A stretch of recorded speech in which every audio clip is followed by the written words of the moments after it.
What's up? It's Briante and I'm back with a video for you today.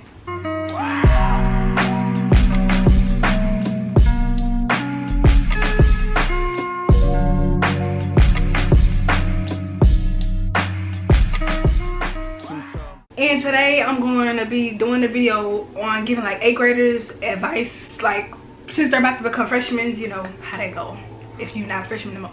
So basically I'm going to be giving freshmen advice to anyone that may need some, because I know there's a lot of people out there that don't know nothing about high school. They think it's like the movies when it's really not. So I'm gonna give y'all some tips. Okay, so the first tip, y'all probably heard this a lot if y'all like watched other videos, but you don't need a lot of school supplies. Don't get me wrong, you don't need just like a notebook and a pencil. No, you don't. Maybe you need crayons, not crayons, markers, pens, paper for sure, notebooks, multiple packs of pencils.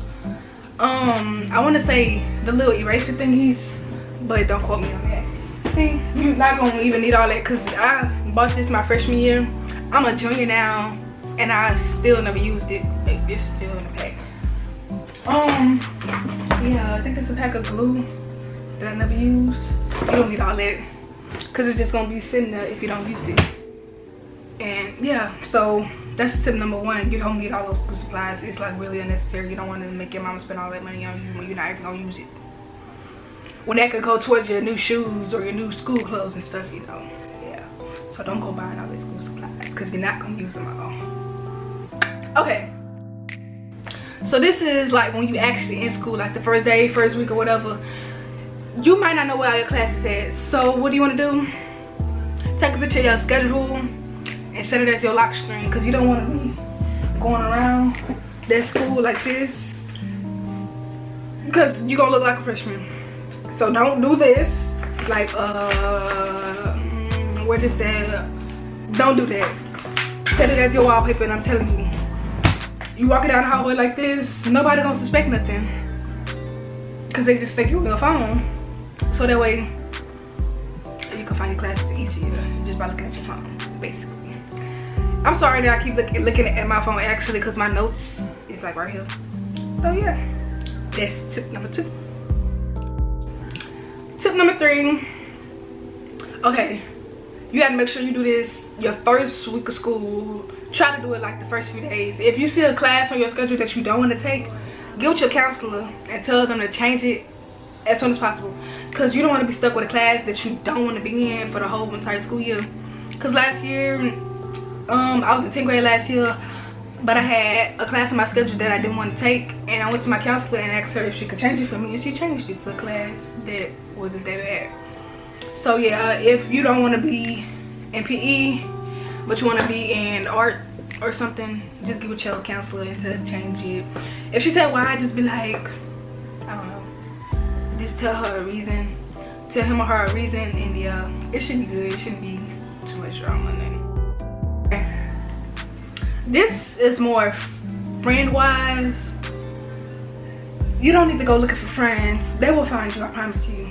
Most likely you won't have the same friends that you had in middle school, and that's okay, because the real will stick around and the fakes or whatever would like go on, and that's good because you don't need those people in your life. So don't go looking for friends. They will find you. I got this one friend, me and her been friends since freshman year, and we just clicked. Like, I don't know what it was, but we just clicked. Shout out to you, new. Follow. Yeah, so don't go looking for friends, please, because this is nothing but mess that will occur.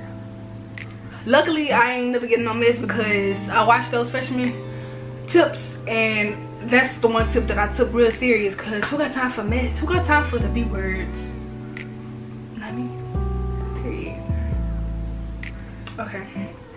Number 5, do your work. Do your work. Don't be joking around, because it's not middle school.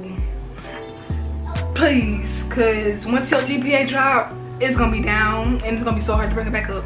And in my school, I don't know if they do this at other schools, but like I think at the end of a semester, if you got like an F, they call you in front of the whole school and they embarrass you. I ain't never had to go through that, but I know some people that did and they didn't like it. So just do your work. It's not that hard. It's basically kind of the same as acre work. What was I at? I don't even know. I'm just going to skip that one. Okay. Number 6. Don't skip class. Because what you skipping class for? What you skipping class for? What if your teacher decide to give everybody in the classroom $100 and you just in the bathroom like this, just waiting? Please don't skip class. Most likely they're gonna contact your parents anyway, asking why you're not in class. So you don't want to go through that at home, do you? Do you? I know you don't. So don't be skipping class. It's not worth it. 9 times out of 10, the work that they give you not hard, and 9 times out of 10 you're gonna have to make it up. And if you keep skipping class, there's just gonna be work just piling up. And back to number 5, it's not worth it. Just do your work, get it over with. Just get it over with, get it done, and you won't have to worry about it no more. If it's that hard, ask for help. Okay. Number 7. I'm not saying you gotta be perfect when it comes to this one, but don't be running the hallways, like don't be playing. I'm not gonna say it like that, because sometimes I do get in a playful mood, but don't just be that one person. Just don't be that one person, please don't, because people gonna look at you stupid and they gonna know you're a freshman. Try to blend in. Don't try to play around as much. You can still play around, because I know you're still gonna be kind of childish, but don't just be doing the most like middle school. Yeah. Number 8. Build a good relationship with your teachers. I don't care if you could get called the teacher's pet, whatever. I bet you the teacher's pet gonna be the one to graduate as a valedictorian. Yeah, so don't listen to the people that's like, oh, you're a teacher's pet, you do blah blah blah this, blah blah blah. Yes, you sure is the teacher's pet, but ain't nothing wrong with that. I don't know why people be saying being a teacher's pet is bad. That's basically like saying, I don't know, just don't listen. Like, what? That's dumb. I would want to get on my teacher's good side, because that means they'll give you more time to get your work done and stuff. Because if you're one of the students that's like don't care about it, they gonna know like you ain't gonna get your work done. And if you're not, just pretend like you'll get it done. You hear me? You know what I'm saying? Okay.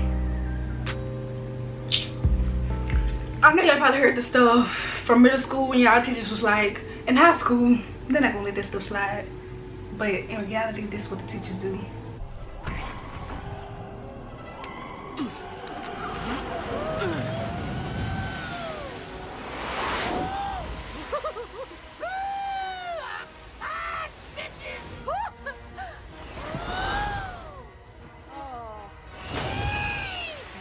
Mother of God!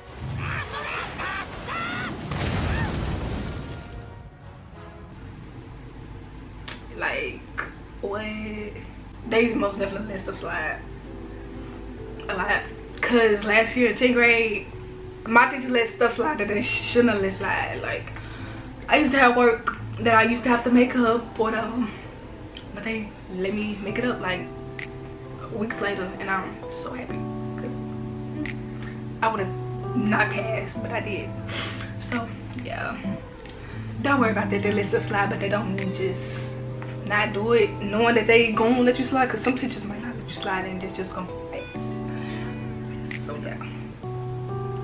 Number 10, this is more on the money side. You don't necessarily have to do this, but this is just a tip that I would suggest that you do.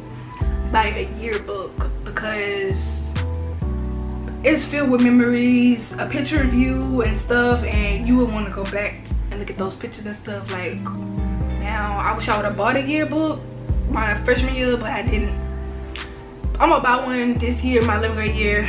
We didn't really have one last year because most of the trim was virtual and we couldn't even take pictures of that.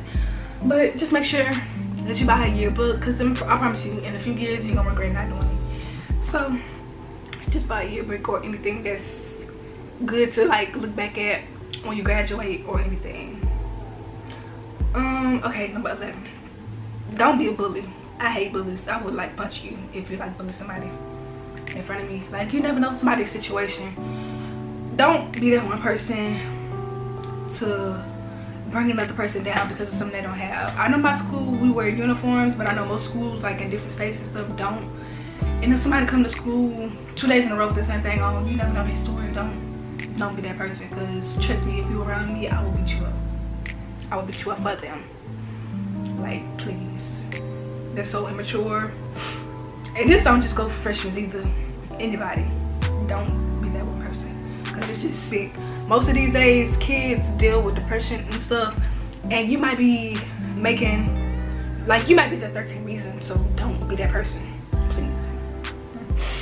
Okay, number 12, my tip is bring at least $5 with you every day, and not a $5 bill once, because if you don't have change, then you ain't gonna be able to get concession or something if somebody decides to come to school with concession stuff. Because I know a lot of times I used to want something to drink out the vending machine, but I just had like a $5 bill or something, and I didn't want coins as my change, so I would have to go around asking people if they had change, and most of the time they were like no. So just bring $5 at once, because you know one day you might be hungry and somebody might be selling stuff and you don't want to be that person asking someone else to buy you some snacks. So just bring $5. And what if something happened after school, like your bus breakdown and you ain't got no money and you just gonna be hungry, and when you're hungry you're gonna starve, and when you starve you're gonna what? Die. So yeah, not that harsh, but you know what I mean. Just bring $5 to school with you. 5 out of 10. You know what? Okay, number 13 is bring a water bottle, because you don't want to put your mouth on a water fountain. They know other kids' mouth that you don't know been at, like you don't want to put your mouth on it. Yeah, so just bring a water bottle. And I know you don't want to be drinking water like all day, maybe sometimes throughout the day, but not all day, because sometimes the water be hot and you probably got ice in your water bottle. So just make sure you bring a cup or a water bottle that's not see-through and put whatever you want in there, so you won't have to keep getting up out of class. You can just drink right in class. So yeah, okay, the last one, the last tip that I have is don't mess with upperclassmen. Don't do it, because 9 times out of 10 they gonna play you, because they know you're not mature, so they just gonna manipulate you into the one thing they want. You know what that is. So don't talk to no 11th grader or 12th grader. Your limit is 10th grade if you're 9th, and if you're 10th, 11th is your limit, and if you like go junior, then I guess a senior and whatever is your limit, because by that time you're about 17 or 18. So yeah, that's my last tip. I hope everyone enjoyed this video. I'll be back with more. Make sure you like, comment, and subscribe, and share. Make sure you like, comment, subscribe, and share this video with your friend. If you watch to the end of this video, please comment a butterfly emoji. And yeah, I'll see you guys next time. Peace.